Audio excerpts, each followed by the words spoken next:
Salut tout le monde. Aujourd'hui, on va rester dans la lignée de la vidéo précédente. On va bricoler des trucs et des machins à partir de déchets. La dernière fois, c'était la bouteille de lait. Aujourd'hui, place aux canettes. Voilà ce que je vais utiliser pour ce décor. Des canettes, du MDF 3 mm et des cartons de style calendrier, de la colle, du bicarbonate ou du sable, et de la peinture. Je me suis fait un plan assez vague de ce que j'ai envie de faire, et comme je suis un artiste, je ne résiste pas à l'envie de vous le partager. L'idée ici, c'est d'utiliser 3 canettes pour faire des cuves, qu'on va coller sur un socle, en MDF 3 mm car c'est résistant et facile à découper, et qui seront entourés d'un muret pour vraiment créer un bloc impénétrable qui bloquera bien les lignes de vue. C'est à peu près tout pour l'idée, on texturera un peu les murs pour leur donner un aspect crépi, et on placera au-dessus une espèce de passerelle pour permettre à nos figurines de monter dessus. Je dessine les contours de mon socle. On va le faire dépasser de chaque côté des canettes, de façon à ce qu'il y ait la place pour un socle de figurines tout autour du décor. Ensuite, on se met à couper. Comme je l'ai déjà dit, le MDF en 3 mm se coupe très bien au cutter. On rectifie si on se rend compte qu'on n'est pas capable de dessiner un rectangle bien droit.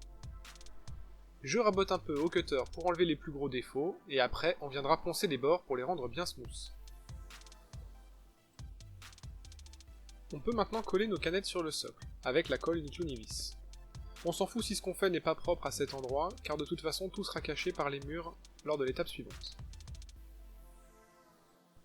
On a l'air de rien là, à bricoler des canettes vides. Mais déjà, bricoler des canettes pleines c'est beaucoup plus chiant. Et ensuite, dites-vous qu'on est en train de créer. On part de rien, en l'occurrence mieux que rien, car on a récupéré des objets voués à être jetés, et on les transforme en un objet au mieux joli, au pire pratique, car utilisable sur nos tables de jeu. Et ça, si c'est pas trop cool en vrai. On va utiliser le même pochoir que la vidéo précédente. J'avais au départ prévu d'en faire un différent, mais comme tous ces décors vont être utilisés sur la même table, ça me paraissait pas déconnant qu'ils gardent tous le même numéro. Un peu comme si c'était le numéro du secteur ou un truc dans le genre. Pour la peinture, j'ai sous-couché les canettes en blanc avec une bombe. Ensuite, j'ai placé un morceau de scotch de marquage, et j'ai rebombé cette fois-ci en kaki. J'ai enlevé le scotch. Je me suis servi du pochoir pour marquer les canettes de chaque côté, d'ailleurs les numéros ne sont pas du tout au même niveau. Tant pis, au final c'est pas si grave car on ne les verra jamais en même temps. J'en ai aussi profité pour peindre en noir les versos des murs. Pourquoi ? Parce qu'une fois qu'ils seront collés un peu comme ça, j'aurai pas besoin de m'embêter à peindre dans les interstices, donc là au moins c'est fait. On peut maintenant coller les murs. Pour tout monter en même temps et que ça sèche très vite, on va tout faire au pistolet à colle. C'est plus salissant que la Niclou-Nivis, mais c'est presque instantané, donc là pour coller plusieurs éléments ensemble c'est bien plus pratique. Comme je le disais, le pistolet à colle peut être assez salissant. Là, comme vous le voyez, ça fait des gros boudins au pied des murs. Pas de panique, ça se découpe super bien au cutter. Donc n'hésitez pas à utiliser le pistolet à colle un petit peu comme un gros dégueulasse, par contre, pensez bien à revenir nettoyer vos erreurs après. Les murs sont en place, on va pouvoir les texturer. Pour obtenir un effet crépi ou vieux béton abîmé par le temps, j'utilise un mélange tout simple. On prend de la colle à bois, du bicarbonate de soude ou du sable, c'est pareil mais dans ce cas prévoyez bien un sable assez fin, et un peu d'eau. On mélange et on tartine. Pour éviter que votre effet crépi ne fasse des gros pâtés bien moches, je vous conseille de revenir dessus une fois qu'il est sec. Prenez un vieux pinceau bien secos ou une brosse à dents, c'est encore mieux, et frottez votre décor avec. Ça va enlever le surplus, enlever les morceaux qui ne sont pas bien collés, voilà, vous préférez que de toute façon que ça parte maintenant plutôt qu'au moment où vous voudrez le peindre. On va peindre les murs avec un gris moyen. Quand je peins un socle granuleux ou un mur texturé, j'aime bien renforcer ma peinture en y ajoutant une pointe de colle à bois. Ça va renforcer la durabilité de nos décors, là où ils sont le plus friables. On peint donc tout avec les mélanges de gris et de colle, puis on va passer un brossage à sec assez léger en blanc. Pour les brossages, attention, le piège c'est de mettre trop de peinture sur votre pinceau. Veillez à bien le brosser sur un torchon avant de passer votre couche sur le décor. De manière générale, il vaut mieux avoir un brossage trop léger, quitte à en faire plusieurs d'affilée, que d'en faire un seul mais trop épais, qui va laisser des traces de pinceau et faire des pâtés. Et pourtant, j'ai rien contre les pâtés. Ça, c'est la fameuse passerelle qui ira au-dessus du décor.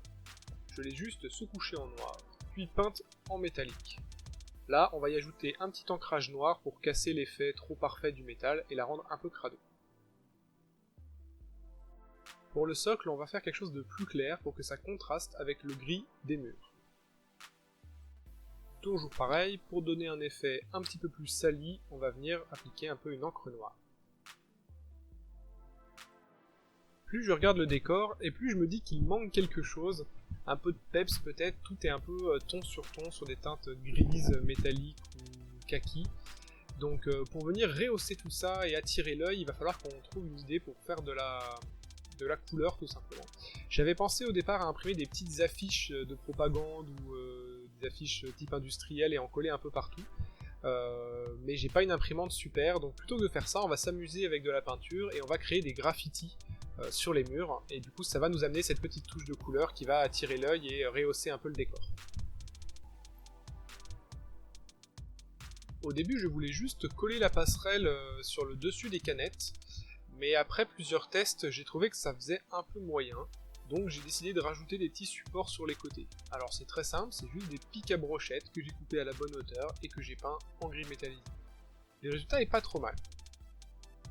Ensuite on peut s'attaquer au graffiti, alors là il n'y a pas de technique secrète, j'ai juste peint des lettres avec les couleurs qui me faisaient marrer. Vu que c'est un décor qui va être destiné à être offert, j'ai mis des pseudos des gens à qui il était destiné dessus. Mais là, il faut vraiment laisser parler votre créativité, vous allez taper graffiti sur internet et c'est très bien. Pour rapporter encore un tout petit peu de couleur et surtout un petit peu de vie dans ce décor un peu morose, j'ai décidé de coller un petit peu de flocage, alors pas beaucoup, juste un peu comme cette mauvaise herbe qui se crée dans les interstices des trottoirs ou du béton fissuré.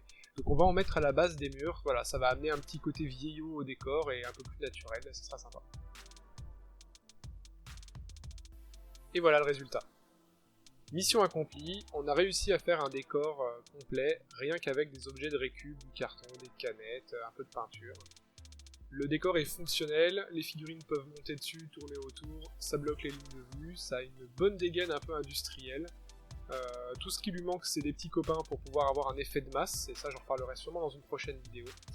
Voilà, en attendant j'espère que tout ça vous a plu, n'hésitez pas à repasser, il y en aura certainement des nouvelles prochaines. Allez, ciao!